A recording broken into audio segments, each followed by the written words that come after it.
4 दिनों तक चलने वाले छठ पर्व का हर दिन महत्वपूर्ण होता है, लेकिन कार्तिक माह के शुक्ल पक्ष की षष्ठी तिथि को संध्या अर्घ यानी शाम को डूबते हुए सूर्य को अर्घ देना छठ पूजा के महत्वपूर्ण अनुष्ठानों में से एक है।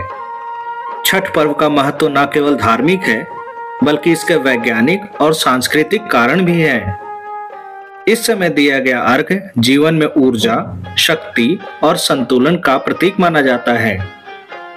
संध्या अर्घ की विधि। पहले संध्या अर्घ के लिए व्रती लोग विशेष रूप से पारंपरिक वस्त्र धारण करके एक पवित्र स्नान करते हैं। व्रती जल में खड़े होकर सूप में ठेकुआ, केले, नारियल, गन्ना, दीपक, सिंदूर, फल और अन्य प्रसाद रखकर सूर्य देव को जल अर्पित करते हैं। महिलाएं पारंपरिक साड़ी में, पुरुष धोती कुर्ता में परिवार सहित सूर्य को जल चढ़ाते हुए भक्ति गीत गाते हैं। वातावरण दीपों की रोशनी और सूर्यास्त के सुनहरे प्रकाश से भरा होता है।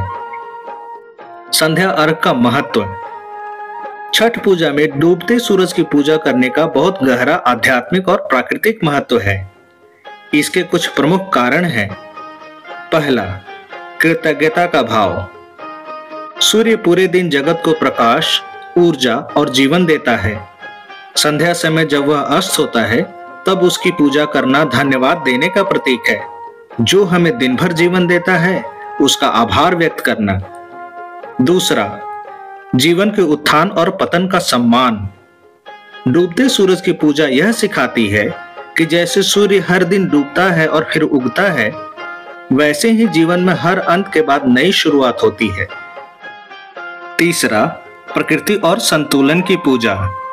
डूबते सूरज को जल अर्पित करना प्रकृति के संतुलन, दिन रात के चक्र और ब्रह्मांड की शक्ति का सम्मान है। चौथा, भक्ति और तप का प्रतीक।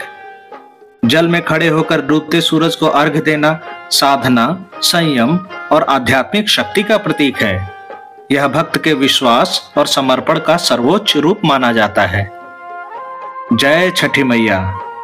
वीडियो अच्छी लगे तो लाइक करें, वसुधैव सत्संग को सब्सक्राइब या फॉलो करें और सनातन संस्कारों को साझा करें।